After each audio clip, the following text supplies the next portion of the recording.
Okay, it's cold. Minus 33 at the truck. I finally made it to my spot. I did some test holes with my auger. Got about 6 to 8 inches of ice. This is my tent. First thing you want to do is set up your ice tent when you get out to the lake.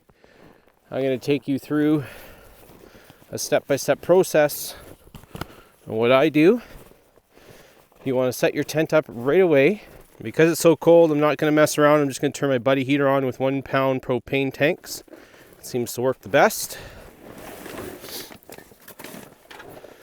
I got a 1 pound tank in here already. Just going to screw it on. Get this heater started right away. Runs better when it's warm.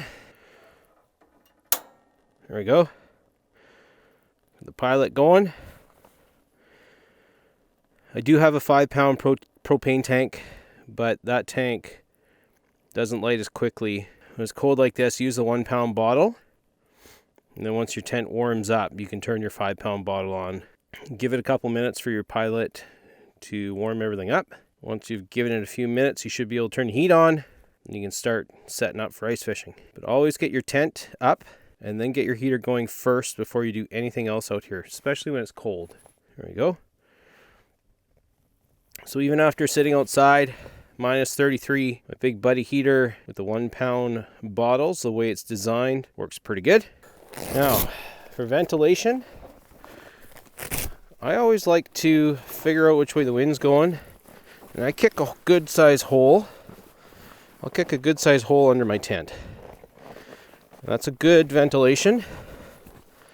I don't want to get sick from these heaters. Alright, let's start packing stuff in. Finally warming up here. The camera's still got a little bit of condensation in it, but I'm going to show you quickly my ice tent, how I have it set up right now. Normally I have my ice fishing sled right here, and I've got a seat in it, and everything stays nice and dry in the sled. We'll take you around the tent. I have my jackets hanging up on one side. Normally my propane bottle is in the corner where the auger is. I put my ice heater on a piece of wood. That's just my test hole. Didn't want to move. Fish finder. I got my new 4-inch holes here. So one for my transducer, one for my fishing. And I've got everything set up on the side. And I'll take a step back over here. And that's how we're set up. So usually we have our ice fishing sled and I have a bunch of seats there. We can usually fit 3 people comfortably there. I can fish 1 person here in the corner if I have to. And there's lots of room for the kids to move in and out of the tent. Okay, so we want to get started here. I'm going to turn on the Garmin. She's a little cold. Takes a little bit to warm up. Now I use the traditional, so I'm going to hit enter. And take a minute for our transducer to figure out where we're at. So my bottle was out. It was actually boiling. Never heard it bubbling before. Changed out our bottle.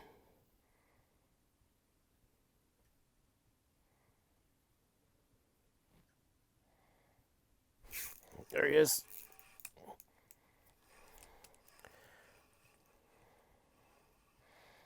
Come on. So getting him in the hole is going to be a little different than I'm used to. There he is.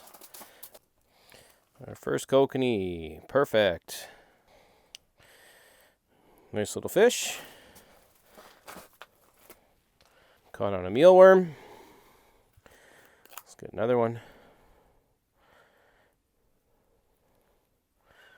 You don't even need a big mealworm either. Sometimes a half a mealworm will work. Sometimes those smaller mealworms will work. That's all we're using. So as you're jigging for kokanee, you want to do little jigs when you know they're around. You want to give your rod some time, your lure some time to settle down. Got another one down at 20 feet. Got 2 of them there. Got a pretty good school. So we're just going to slowly jig. They're interested. They're sticking around. So that's always good. If you don't get bit after a couple small jigs and there's lots of fish around, try and get that active fish to bite by reeling up a few turns. We got a pretty good school coming in now. So I just missed one. So I'm just going to kind of stay where we're at right now. Oh, okay, I'm up here now. I'm gonna change my bait. I'm gonna put a fresh mealworm on. I like to put it on so that the legs are sticking out the back. The back is out there. Oh, just missed them. So I've missed 3 bites. I've had 3 bites, lost a fish, landed one, all within 10 minutes. Ah, got him. That didn't take long. Changed my bait, put a fresh bait on.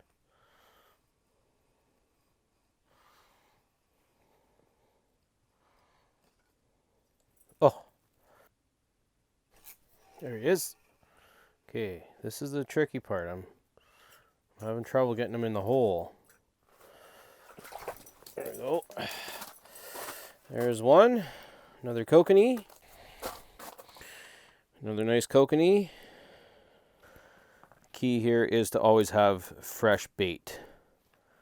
You want to catch some kokanee. They are bait sensitive some days. I should say a lot of the days. I'm also putting on 1 pink synthetic maggot. That seems to be the right combination. I actually don't have any kokanee corn this year yet.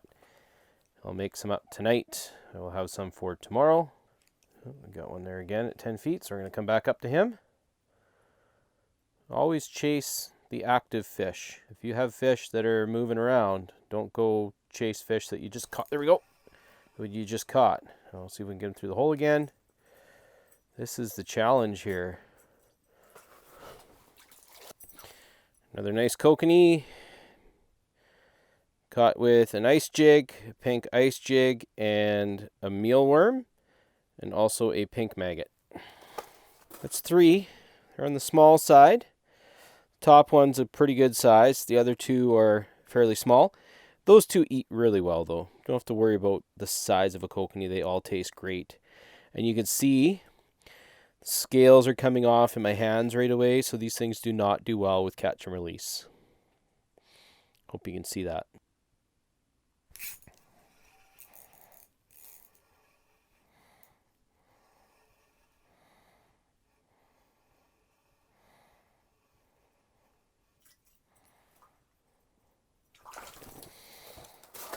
Number 4.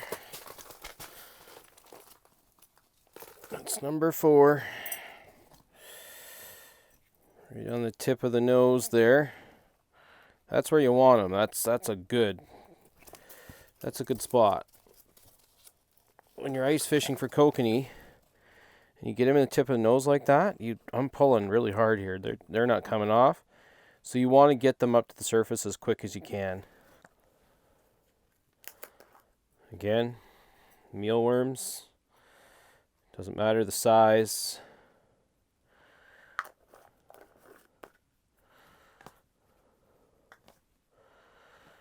You want to grab your mealworm, kind of put it through the back end.